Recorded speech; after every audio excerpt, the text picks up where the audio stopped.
Hello, my name is Amanda Basher, and I am the Joint Replacement Coordinator at Henry Ford Macomb Hospital. I work with patients who are having elective hip or knee replacement with us at Henry Ford Macomb. I work only in the hospital. That is where my office is located. I do work very closely with each of our surgeons' offices. Sometimes I work at some outside locations doing things, but my home base is here in Henry Ford Macomb Hospital. If you are watching this class today, it is because you are scheduled to have a hip or knee replacement with us at Henry Ford Macomb. Today, what we will go through is a lot of information to help get you prepared for your surgery.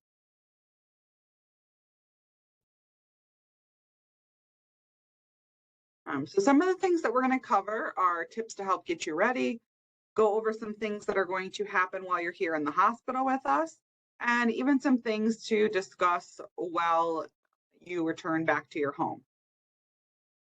Throughout this class, you will see an image of me at the top of the screen. You'll hear me speaking. You will see each of the slides changing as we move on to another topic. There is a lot of information on the slides. You do not have to read them. You can if it's helpful for you. I will go over what's on the slides. I won't read them word for word. I may even discuss a few things that are not listed on each of the slides. So this video does count as your pre-surgery class. So that's what this is. Pre-surgery class for hip and knee replacement. In addition to watching this class video, there are some other educational materials that you should have received from us or you will receive from us. So that includes our joint replacement and recovery patient guidebook. Most of you will receive this in an email or on a flyer, so you're electronically looking at it on your computer. Some of you might have received a printed copy. If you absolutely need a printed copy, please let me know. And then there's some other materials that you'll typically receive on a flyer or in an email. Everything that you receive from us as far as pre-surgery education for joint replacement, please make sure you review all of those materials. These are things to truly help get you better prepared, answer questions that you have, and hopefully really alleviate some stress or anxiety surrounding your upcoming procedure.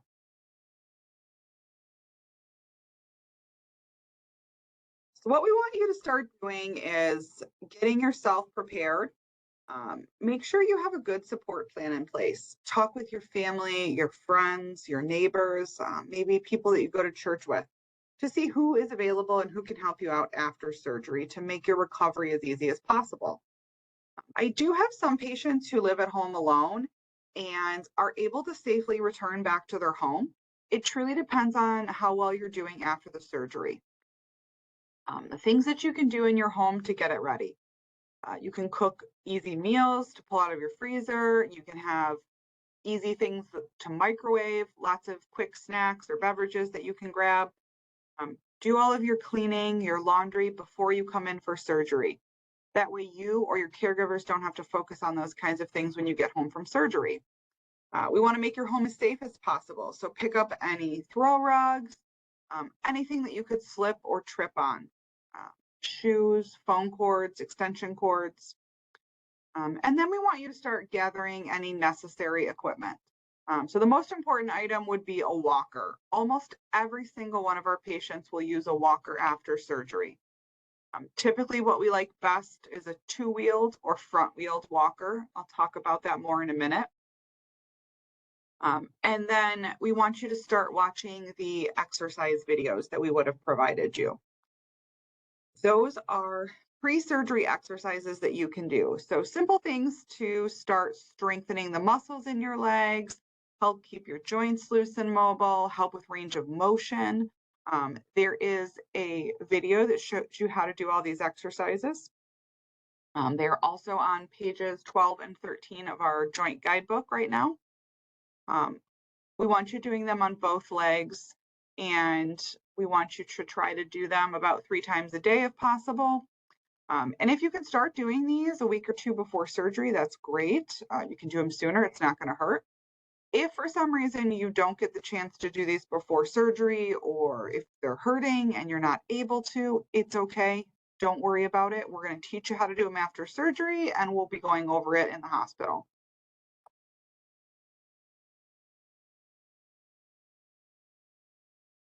So equipment-wise, like I mentioned, the most important thing is a walker.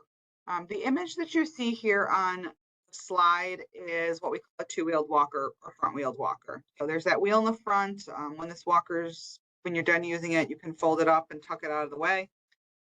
There are some other styles of walker. There's a standard walker that looks like this, but has no wheels. There are the four-wheeled walkers or rollators, where they have the seat, the handbrakes. Walkers, other than the style that you see here on the screen, are not the safest or easiest to use after surgery. Occasionally, patients do prefer it. If therapy works with you here in the hospital and says you're safe to use that other style of walker, we're okay with that. If they do trial a different style of walker and they feel that you're not safe, then we may need to get you a walker like this. Excuse me. If you own your own walker, or you plan to borrow a walker from a family member or a friend, that is completely acceptable. If you're going to borrow a walker, make sure it's in good condition. Make sure it's not something that's 25 years old and has run its course. Make sure the wheels are intact.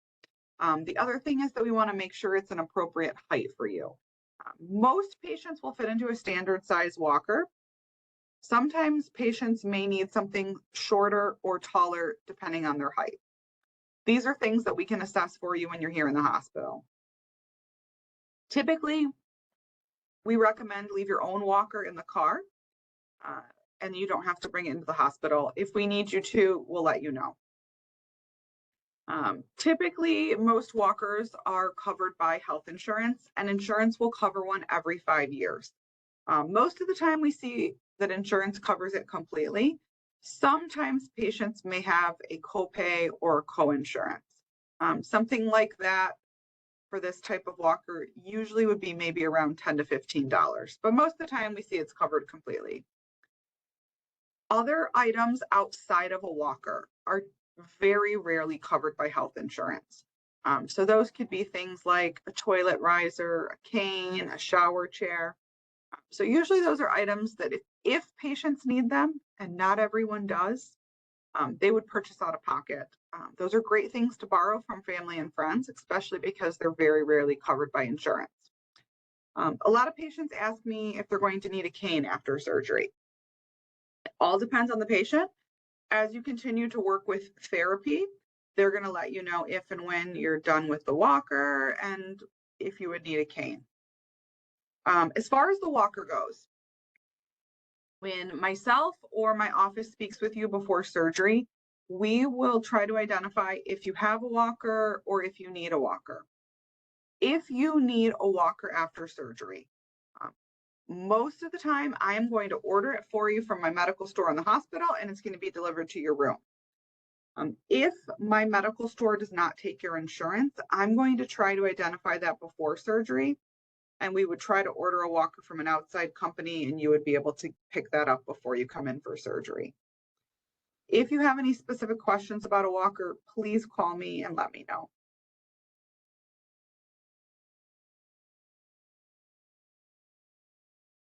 Prior to coming in for surgery, you're going to receive 3 different phone calls from the hospital. The first phone call is usually from myself or my office. So you'll get the chance to speak with me or another nurse who works in my office. And what we're calling to do is go through some of your discharge planning. We're going to ask you questions like, who do you live with? What kind of home do you live in? What kind of equipment do you already have at home? Do you need us to order you a walker? We'll ask about what your plan is after surgery. And then we'll send you an email with all of our joint replacement education. If you're watching this video, you might have already received that phone call, or you'll be receiving it closer to surgery. The second phone call that you're going to receive is what we call our pre-admission or pre-surgery screening phone call. So a nurse in that department is going to call you to go through a lot of information. They're going to ask you questions about your history, make sure we've got surgical clearances, make sure if there was any blood work that needed to be done that that's complete, and if not, they'll help get that ordered for you. And then they'll go through every medication that you take. They will let you know if there's anything that you have to stop before surgery or if there's anything that you need to continue. They're going to give you instructions on eating and drinking and when you have to stop those things. Then they're going to tell you when and where to pick up your pre-surgery kit. I'll talk more about that kit in a little bit. And then that nurse is going to send you a letter giving you all the instructions, everything that they've spoke to you about. They're going to send you that letter either through your email, through the regular mail, or through your MyChart account. If you have asked that they send it through your MyChart account, the way you're going to find that letter is log into your MyChart account. You're going to look under the menu section. It should be in the upper left-hand side of the screen once you log in. You're going to go down to a section called Communications, and then you're going to look for letters. Do not look for messages. We have patients who go under the messages section a lot and then call us and say, we can't find that message from the nurse. It is considered a letter. So always look under the letter section. You'll be able to find the instructions that they have sent you. And then the third phone call you're going to receive is with your surgery time. So that phone call is typically the day before surgery. It's usually between 1 and 4 p.m. They're confirming what time you need to come in and what entrance you need to come in. Most of our patients will come in through the north entrance, which is the north side of our hospital. It's the side closest to Macomb Community College. If your surgery is on a Monday, you're going to get that surgery phone call the Friday before surgery. If your surgery is following a holiday, let's say, for example, your surgery is July 5th, you get your phone call the business day before.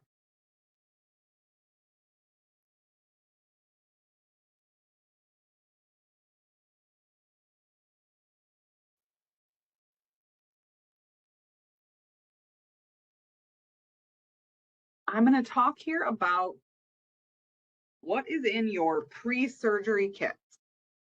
So the pre-surgery kit consists of a couple different items. At the top of the screen here, you can see a little silver package. In your kit, you will receive 2 of those. Inside of that is a sponge. It has a special soap on it that we have you shower with before surgery. There's also a pick in there to clean under your fingernails. The bottom right of the screen is a small bottle of mouthwash. And then next to that is a bottle of Ensure pre-surgery. In the kit is also an incentive spirometer. I don't have a picture of that here on the screen, but it's the only other item in the kit, so you'll know what it is. And then there's a couple different sheets in there with some instruction on it. So prior to coming in for surgery, we are going to have you shower with this special soap. You're going to use one of those soap sponges the night before your surgery, the other one the morning of surgery. What you're going to do when you shower is shower like normal, wash your body with your normal soap or body wash. After that, you're going to open up that package, get it wet, and wash from the neck down. Do not use that special soap on your face or any private parts. Try to pay special attention to your hip or knee area. After you're done showering, we want clean pajamas and clean sheets on your bed. You will also use half of the bottle of mouthwash. So brush your teeth like normal, rinse with half that bottle of mouthwash, swish, and spit it out. We're having you wash with a special product and rinse with a special product just to help get rid of germs. So this is a way to help prevent infection. And then starting at midnight, the night before surgery, nothing to eat after midnight. So if you have to come in at 8 o'clock in the morning, we're going to have you stop at midnight. But you can eat all the way up until midnight. So if at 11:45 you're hungry and you need something, have a bowl of cereal, have a sandwich, have a little snack. After midnight, you can continue to drink clear liquids up until 2 hours before you arrive. So again, my example is if you're going to arrive at 8 o'clock in the morning, if that's what time you've been told to arrive, you need to stop drinking your clear liquids by 6 a.m. You can drink all the way up until then.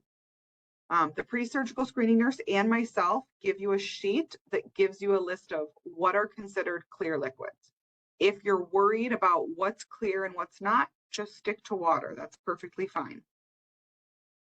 And then now we've moved on to the morning of surgery. You're going to take that second shower with your special soap product. After you're done showering, put on clean clothes to wear into the hospital. Brush your teeth, rinse with the other half of that bottle of mouthwash. And then you're going to drink that Ensure pre-surgery drink. This needs to be finished before that 2-hour time window before your arrival. So I'm going to use the same example. You've been told to arrive at 8 a.m. We have to stop drinking liquids at 6 a.m. You need to finish this drink by 6 a.m. We usually say drink it between 2 to 3 hours before you arrive. Most patients can open this up and just drink it within a couple minutes. Some patients would prefer to space it out a little bit. But it needs to be finished before that 2 hours before you arrive. If you have questions after you've looked through the instructions in your kit on how to use these products, you can always call me and let me know. The incentive spirometer is the other item in the kit. Once you get your kit, you can start using your incentive spirometer before you come in for surgery. This is going to help strengthen your lungs, make them stronger before you come in for surgery. That helps decrease risk of any possible pneumonia after surgery. Please bring that incentive spirometer with you to the hospital. We like you to use it after surgery, and that way you don't have to get a brand new one. You can just use the one you got in your kit. So this is going over other items to bring with you to the hospital. It's not really a lot. We do want to make sure you bring your driver's license, photo ID, insurance card, and any prescription coverage cards. Please bring a medication list with you. You're going to want to wear loose, comfortable clothing into the hospital. That can be sweatpants, pajama bottoms, anything nice and stretchy, shorts. Do not wear jeans. They may feel comfortable coming in for surgery, but I promise they're not going to be as comfortable after you've had surgery. Your leg is usually swollen. A lot of times there's a large dressing on your leg and they don't fit as well. So you want loose, comfy clothing. If you're going to be spending the night, I usually recommend at least one extra change of clothing just in case anything leaks or gets spilled. Slip-on shoes or things that are easy to get on. If you wear glasses, hearing aids, or dentures, please bring all those in their appropriate cases. If you use a CPAP or a BiPAP, bring that with you in case you're spending the night. If you have advanced directives, bring them. A lot of times you're going to be told don't bring any valuables, so any cash, cards, cell phones. I am absolutely okay with you bringing a cell phone. If I were the patient, I'm going to want to easily get hold of my family, my friends, and I need my phone to do that. Certain things you may need to pay for if you're going to be purchasing items from our medical store that aren't covered by insurance. So sometimes patients do like to have their cash or credit card available.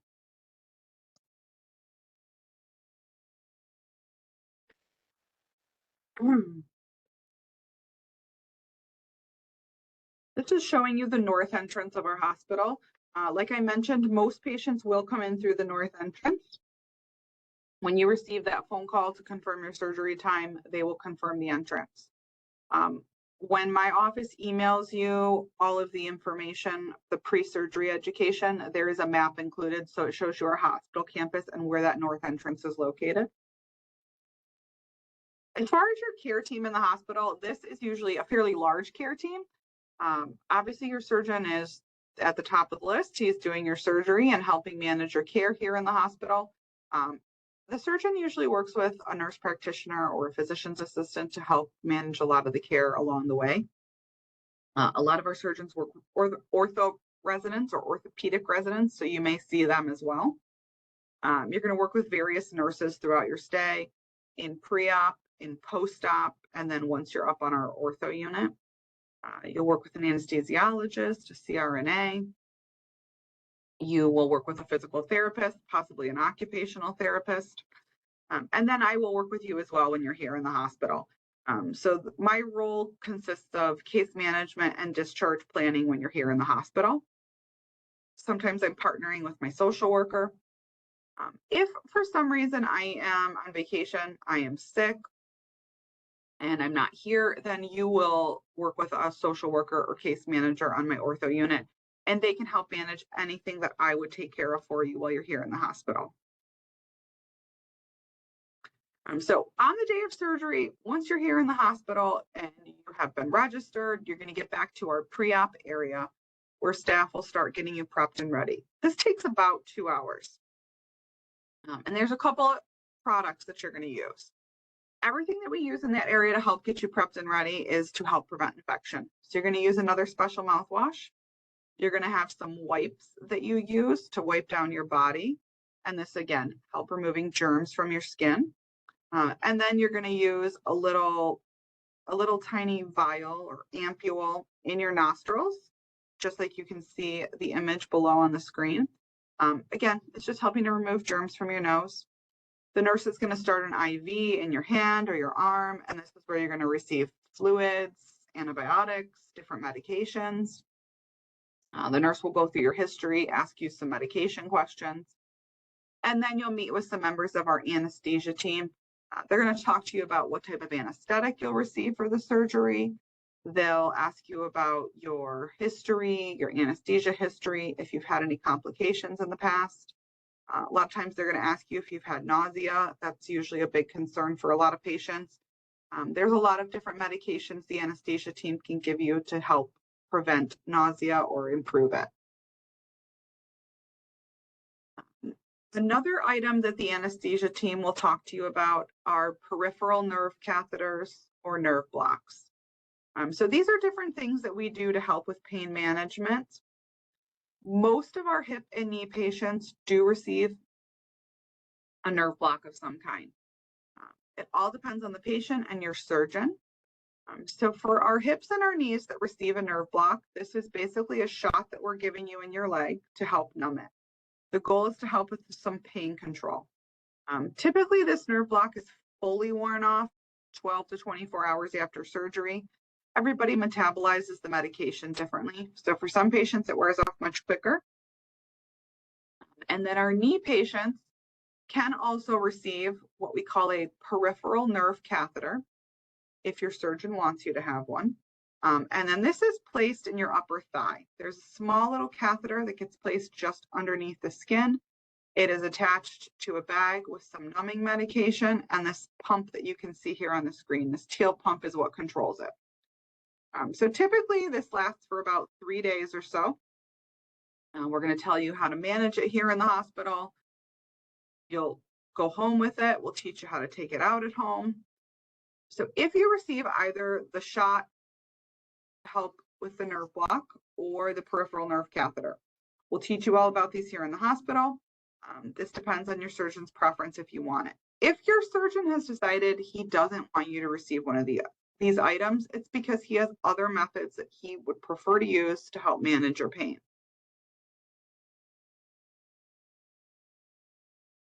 So once you are all prepped and ready, you're going to go to the operating room. Your time in the operating room probably is going to average somewhere between 1 and 3 hours. 3 hours is definitely on the long side. Most patients are probably more about an hour to an hour and a half. But it can all vary depending on how much work the surgeon has to do, degree of arthritis, if there's any old implants or hardware that need to be removed. And then once you're done in the operating room, you will go to the recovery area. You may hear staff call it the post-op area or PACU. Patients in the recovery area are waking up from their anesthesia. All of that medication is wearing off. The nurses are monitoring your blood pressure, your heart rate. They're helping to manage pain if you have any. Typically, you're going to be in the recovery area for about an hour and a half to 2 hours. Then you're going to transition up to Unit 44, which is our ortho unit. Sometimes patients might be in the recovery area for longer. Sometimes patients take a little bit longer to wake up from anesthesia. Sometimes patients are fully woke up everything is worn off, they're ready to come to our unit, but a bed isn't quite ready for you yet. So sometimes patients might need to stay in the recovery area longer. If that is the case, our surgery staff is going to help keep you and your family updated so you know why you're possibly in recovery longer. So on the day of surgery or when you're here in the hospital, you may be attached to some different devices. You're going to have a dressing over your hip or knee incision. Like I mentioned, you're going to have an IV, could be in your hands, could be in your arm. A lot of times you'll receive a little oxygen through a nasal cannula. That's just a small plastic tube that's placed inside your nose. You'll have compression devices on your legs or your feet. This is to help improve circulation, help prevent blood clots. You'll have ice packs on your hips or your knees. And then if you have that peripheral nerve catheter placed, you would have that as well in the upper thigh area.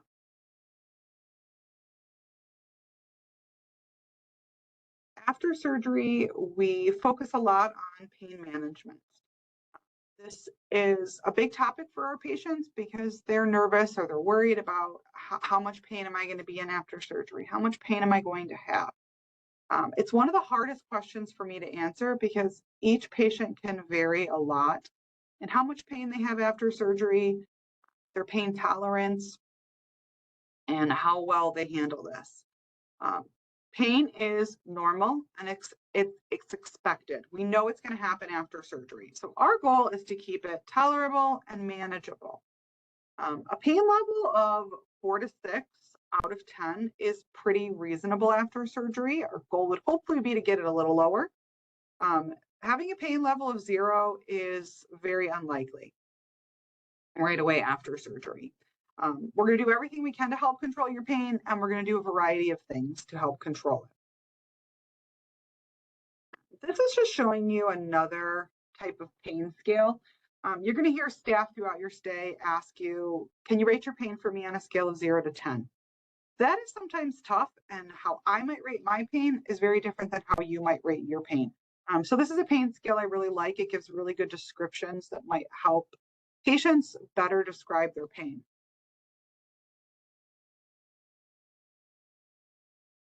So as far as pain management, we are going to use medications to help control your pain. A lot of those are oral medications. Some of them may be through your IV. We do use a lot of opioids or narcotics. We use Tylenol. We may use muscle relaxers, steroids. So a variety of things to help control your pain. We also use a lot of ice. Ice seems like something really small, and how could that help control my pain? I promise it does make a big difference. A lot of times after surgery, that leg is going to be very swollen. The more we ice it, it's really going to help cut down on swelling as well, which will help cut down on the pain. We want to start getting you as mobile as possible. We want you elevating that leg. So after surgery, make sure you're communicating really well with your nurse. If you have pain, let your nurse know. I should say most of the medications are ordered on what we call an as needed basis, meaning they're not a scheduled medication. Sometimes patients will say, I didn't ask for anything for pain because I thought I was already getting it as a scheduled medication. And that is usually not the case. So make sure you're communicating with your nurse and asking, what can I take for pain? How often can I take it? How strong is it? How is it going to help my pain? Most of the nurses are already asking you these questions, but please don't hesitate to tell your nurse, I want to take something for pain. Help me figure out what's the best option. As far as pain medication refills, you are going to be prescribed medications when you're discharged from the hospital. You'll take these home with you. They will actually be delivered up to your room. Everything we give you in the hospital, we are not allowed to put a refill on it. So if you get to the point where you're going to run out and you need refills, you have to call your surgeon's office. I am not a prescribing provider, so I am not allowed to help with that in any way. If you call me and you have questions, it's okay. I will help direct you to the surgeon's office, but just know the surgeon's office is who needs to prescribe it. And they'll send a prescription to your home pharmacy. Try to call them before you run out of medications. Sometimes it can take a day or so for them to get that to your pharmacy. And try to call an office no later than Thursday if you think you're going to run out on a weekend.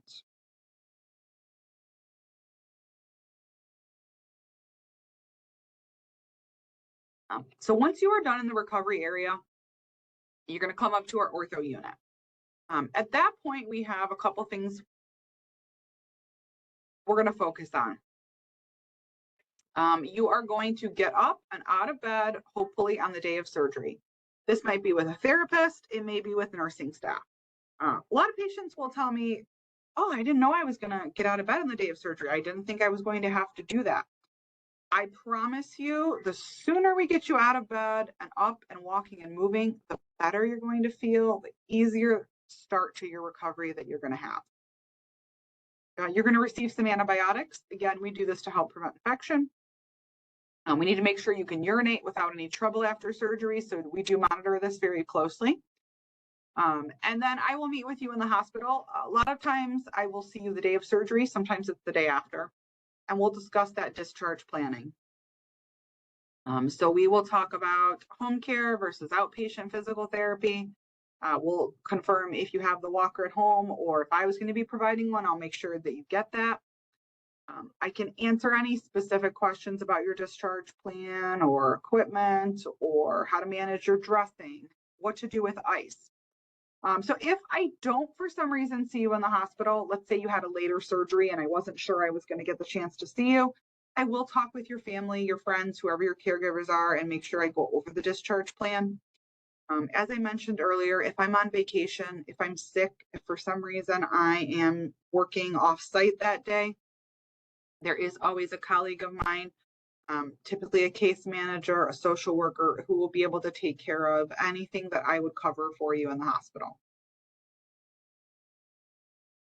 So one of the big things we focus on after surgery is working with physical therapy. Therapy is what we call goal-oriented, meaning once you've met therapy goals, we're done with therapy. We don't have to have continued sessions with them. Some patients ask, how many times am I going to work with physical therapy? It's not a set number of times. Again, just depends on once you've met your goals with them. Therapy is going to talk to you about a lot of things here in the hospital. So they're going to ask you similar things that I would. Who do you live with? How is your home set up? What equipment do you use at home? Do you have any equipment at home that you might not use right now? They're going to teach you how to use a walker. They're going to have you practice getting in and out of a bed, on and off a chair or a toilet. They're going to have you walk. They're going to have you do some exercises. All of our patients will work with physical therapy. Our total hip patients will usually work with occupational therapy in addition. Once you've met your therapy goals, they're going to discharge you from their services. A lot of patients will ask me, do I have any precautions after surgery? These are things that therapy is going to go through with you when you're here in the hospital. If you are looking in your joint replacement book, right now the precautions are located on page 33 and 34. Most knee patients will not have any precautions. There are two different approaches to a hip replacement. There's an anterior and then a posterior or lateral. So some patients will have precautions. Anteriors typically do not. The posteriors and laterals typically do have a little bit of precautions after surgery. If you look through those precautions in the book, it will give you a better idea of whether or not you would have them. A lot of patients come in and say, oh, I read the book, it says I have precautions. It all depends on the approach that you have for your hip replacement. If you are unsure, check with your office, check with me, check with therapy. We can always confirm whether or not you have precautions. One thing that is very helpful for therapy is if you can take a picture with your cell phone of the entrance to your home. So whatever entrance you're going to be using when you go back home, whether that be through your garage, your front door, it helps them see how many stairs you have, what it looks like to get up into the house, if there are railings, because they're going to practice this here in the hospital. So it really helps if they can see that picture. So if you can remember, do that, bring it with you to the hospital. Some other things we're going to focus on after surgery are preventing blood clots or any post-surgery complications. So as I mentioned earlier, excuse me, you're going to wear those compression devices. That picture there on the screen is a picture of someone wearing them around their calves. When you're in the bed, when you're in a chair, you can do ankle pumps and circles. These are simple things to do to help to improve circulation and prevent blood clots. If you've already started learning those pre-surgery exercises, you'll see those in there.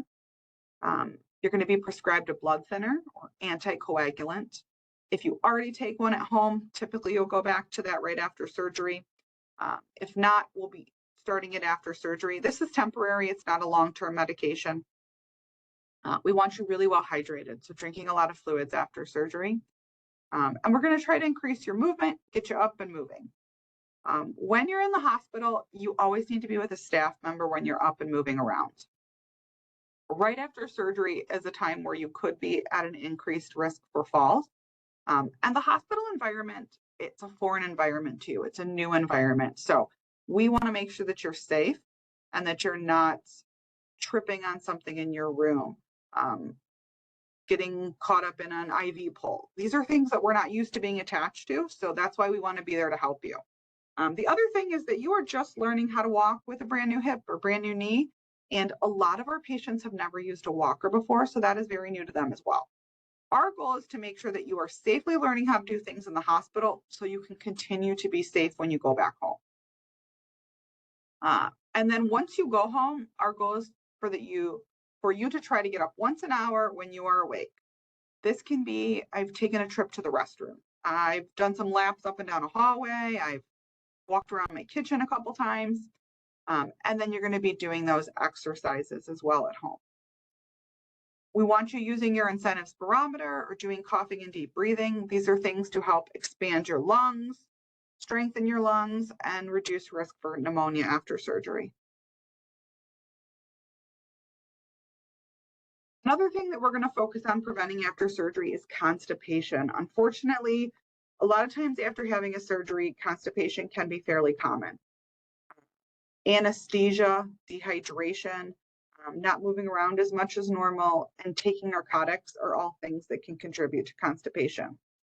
So some things that we're going to do to help is we are going to be starting a stool softener in the hospital, and we want you taking one at home. As long as you are taking narcotics, you need to continue taking a stool softener at home. Most of our patients will take Senecot or Colace. Some of our surgeons will prescribe a medication for a stool softener, and others will not because it's an over-the-counter medication. So if you don't receive a prescription for one, just make sure you have some available at home. Lots and lots of fluids, preferably water. You can try different things like prune juice. There's a tea called Smooth Move. That's the picture down on the bottom of the screen. You can buy this at any grocery store, a lot of drugstores, and it can really help. Do all the things that you would normally do to help you have a bowel movement. Drink a cup of coffee, eat lots of fruits and vegetables, things that are high in fiber, Activia yogurts, Fiber One bars, and just make sure you're moving around. Mobility really helps prevent constipation. So while you're in the hospital, you're going to receive a lot of instructions throughout your stay from nursing staff, from therapy, from myself, from our ortho nurse practitioner or the residents. So typically from the time you get here until the time you go home, you're receiving lots of instructions along the way. I know that can be very overwhelming a lot of times for patients.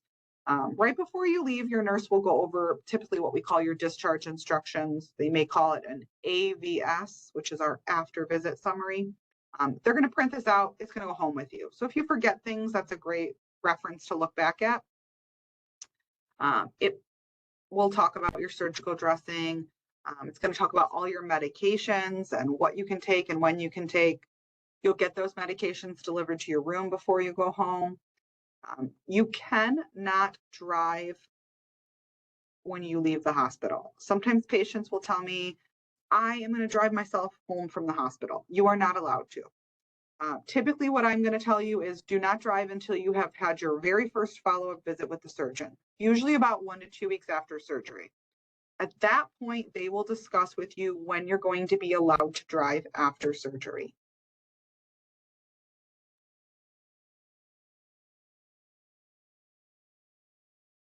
Some other things that I'm going to talk to you about in the hospital are home care versus outpatient physical therapy. A majority of our patients do have home health care. And if you have home health care, it's because that's what your surgeon would like for you to have. What that consists of is a nurse and a physical therapist typically coming into your home for about 2 weeks. That usually starts about 24 to 48 hours after you have been discharged from the hospital. If you have a nurse ordered, they might see you once a week, possibly twice a week. Some surgeons decide my patient doesn't need a nurse. It's not necessary. I only want them to have physical therapy at home. And physical therapy is usually 2, maybe 3 times a week. Like I said, it's about 2 weeks of in-home care. Then patients will usually transition on to outpatient physical therapy. If you would prefer to not have home health care and just go straight to outpatient physical therapy, let me know. I can talk to you about that and let you know what to expect. So as far as outpatient physical therapy goes, for those of you that I mentioned, if you have home care, then you'll start this afterwards. If you're not having any home care, then typically your outpatient therapy is going to start maybe 1 to 2 days after you discharge from the hospital. The goal is that you want to have this scheduled 2 weeks ahead of time. So if you have surgery on a Monday, you're scheduled to start outpatient therapy on Wednesday, you're going to need to call 2 weeks before that to make sure it's all set up. If you know that's the plan, you can even call earlier than 2 weeks ahead of time. Typically, outpatient therapy is 2 to 3 days a week. The length of time could vary depending on the patient. I would say most patients average somewhere between 4 and 6 weeks of outpatient therapy. Sometimes surgeons will say, you know what, you do not need home care or outpatient therapy. No matter what they decide, it's because they feel it is the most appropriate plan for you and your recovery process. We've talked about a lot of these items, but again, these are just things we want you to focus on at home. Get up and walk often when you are awake. Like I've said, try for once an hour. We want you icing your hip or knee often. A lot of patients ask, how long do I need to ice? How often? I would say for the first couple weeks after surgery, you want to be very consistent. Keep your ice on, and then when you get up once an hour to walk, take your ice off. You're probably going to be up and moving around for maybe 15, 20 minutes. At that point, your leg is going to warm up, come back to its normal temperature, and then you can put ice back on it again. Swelling and bruising are very normal and very expected, and usually they get a little bit worse before they get better. On the screen here, you see just what we call a little pain diary. There is a copy of this in your joint replacement book. This is a good way for you to try to track pain medication, what you took, how your pain level was. Sometimes patients say, I'm having a hard time keeping up on when I can have something or how often. This is a great way to help track it. As I mentioned, bruising and swelling are very normal and common. A lot of times the bruising can be the entire leg. It does not have to be localized to the hip or knee. Blisters can also be very common. These can happen because of increased swelling around your incision site or on the leg. Please try to not pop any blisters. If you have them, leave them intact. If you have home care, you can contact home care, or you can contact your surgeon's office to let them know and how they would like you to manage those blisters. We always want to focus on preventing infection before and after surgery. So beforehand, you're doing those special soaps and mouthwash. You're going to get an antibiotic before and after surgery. Some other simple things that you can do: wash your hands often. Not you only, have your caregivers do it too. Whoever's living with you or whoever's helping you, make sure they're washing their hands. Do not let your pets lay on your dressing or your incision. Do not let them lick your incision or your dressing. Try not to let your pets sleep under your sheets. If you have family and friends who are sick and they want to try to come visit you after surgery, nicely ask them, please wait until you're well and then you can come visit me. Notify your dentist and your primary care physician that you've had a joint replacement surgery. If you have a dental cleaning or a dental procedure scheduled after surgery, check with your surgeon to see when they're okay with you starting that. You may require some antibiotics, depends on the surgeon. The office will let you know. This is showing you a picture of a total hip replacement. This particular patient did have some screws placed in addition to the prosthesis. Not everyone has screws, depends on the patient. This is an image of a full or total knee replacement. So you can see there's an implant on the upper and lower part of that knee. So the femur and the tibia. This is a picture of a patient, excuse me, who just had a partial knee. Sometimes you might hear someone call it a uni knee. So this patient only has arthritis on one portion of their knee. So some patients end up developing arthritis just on the inside, the medial, or the outside, the lateral part of the knee. So they only need to replace part of it. This is what we call our joint replacement action plan. You can find a copy of this on page 25 in your joint replacement guidebook. And this goes through different things that you might be experiencing, different symptoms or different normal things that you can expect for recovery. If you are experiencing certain things, what you would want to do. So things that keep you in the green might be, my incision has some bruising and swelling. That's normal. Okay, I can keep doing what I'm doing. Something that might fall into the yellow category is I have a fever of 101, or I have an incision that maybe has a bad smell to it, or some green drainage. Those would be things that I'm going to call my doctor for. Our goal is to try to keep you out of the emergency room or the emergency department if possible. The emergency department is a place for sick patients with emergent issues. We don't want you there if we can avoid it after a fresh joint replacement surgery. So try to call your doctor's office if possible, get a hold of your home care. You can call me and I can try to help direct you. Things that fall into that bottom category, that red category, those are, you're going to call 911 or you're going to go straight to an emergency department. Things that would fall into that category are, I'm having chest pain or chest pressure and it's not going away. I feel like I cannot breathe. Maybe you have fallen and now you've hit your head. You're coughing up blood. Or you have fallen and you are in so much pain that you physically cannot get up and walk anymore. So these are things that are straight to an emergency department or call 911. This link here provides you with some patient stories, stories of patients who've had joint replacement with Henry Ford Health. So not all Henry Ford Macomb, but throughout our whole entire health system. They're great stories of patients who have went through this and are doing well. So they're really fun to read through. This is my direct contact information. So the phone number here on the screen is directly to my office. That is my personal email here at work. These are easy ways that you can reach me. I am typically in the office Monday through Friday. I am here usually about 8 to 3:30. Sometimes those hours can vary. It all depends on if I have other events or offsite things that I'm doing.